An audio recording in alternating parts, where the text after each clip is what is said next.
All right, welcome back. Hopefully you guys have finished that step one, know thyself, and you've already watched that previous video linked, and you've filled out the personality quiz results. What we're gonna be doing now is we're gonna be going to step two, and this step two takes everything we did in step one and actually put some action goals to it. So really quick, before we do to step two, I wanna read the quote at the beginning because I'm sure some of you glazed over it. But Pablo Picasso famously said, our goals can only be reached through a vehicle of a plan in which we fervently or, excitedly and diligently work towards or believe, and upon which we must vigorously or passionately act. There is no other route to success. So it's all good to say, I want to get an A by the end of the semester, or I want to be better at English, or I want to make sure that, I turn in all of my work this semester. That's great, but it's really general. If you don't have specific action steps, or what Pablo Picasso says, a vehicle of a plan that you follow, action steps, then you're never going to actually end up getting to that goal.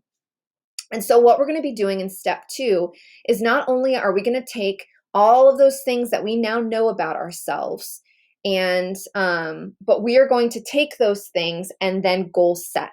So the first thing that I want you to do is I want you to fill out what your goal grades are, okay? So if you are somebody that always gets an A in English class, you love English class, or you don't love it, but you're just good at it, then it's probably fair to say that your goal grades should be A's if that's what you're consistently doing. However, I know that's not all of you. Not all of you like English. Some of you are probably dreading this class. Some of you may be the students that get the D's and the F's in an English class. Let me tell you, that's okay, okay? I mean, granted, I want you to try, and I will hold you to a high standard. But if you're not that person that always gets A's, and in fact, you're the person that consistently gets D's and F's, your goal grade should not be an A. We want these goals to be something that you know that you can accomplish by just pushing yourself a little bit. So if you're somebody that consistently gets D's in class, maybe you want to push yourself and get C's. If you're somebody that consistently gets C's, then maybe you want to push yourself and get B's instead, okay? These goals need to be individual towards you, things that you know that you can accomplish. If we put the goal way too far out, right, then that's going to be overwhelming and we are going to fail before we even try. So put the goal grades for your progress grade 1, quarter 1, progress 2, and semester grade, and do it according to you. Not what you think other people believe, but according to what you can do, okay? Throughout the semester, we'll come back with actual goals. So at the end of progress run, we'll come back and we'll fill out what is our actual grade. Okay, then we're going to do some general goals.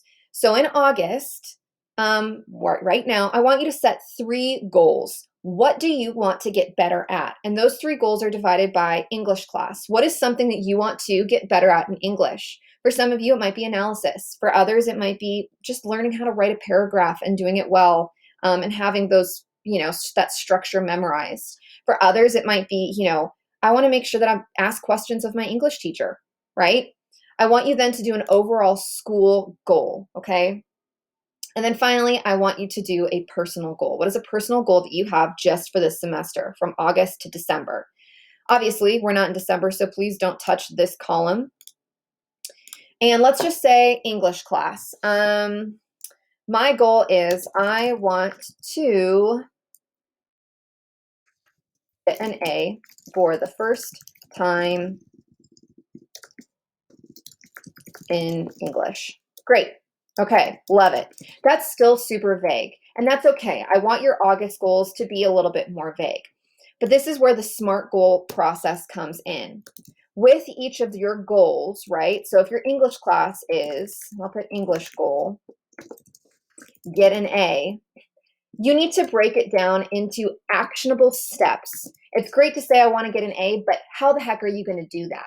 If you have no plan and it's all general and vague, then you're not going to end up getting there. So what are the steps that you know will help you? And again, it's you. It's not everybody else. It is specific to you. So if you know that you don't turn in work then I would say turn in work on time, right? And I can make it even more specific, right? Get work done in class by not being on my phone. And granted, I'm just making up a general thing. You might be somebody that doesn't go on your phone or doesn't listen to music in class. And so maybe for you, it's I just want to make sure that no other tabs are opened, right? So, okay, this is one action step. Turn in work on time. If I don't finish work in class, then I will do it that night for homework so I don't fall behind. Okay, and I'm going to come up with one more action step. As soon as I'm confused, I will ask Mrs. Nesbitt for clarification. You guys, I'm all about asking questions. I love questions. I'm also all about making mistakes. Just don't make the same ones, right? You learn from making mistakes. If you cannot learn without screwing up. It's just a basic fact of life. So make mistakes, just learn from them, right?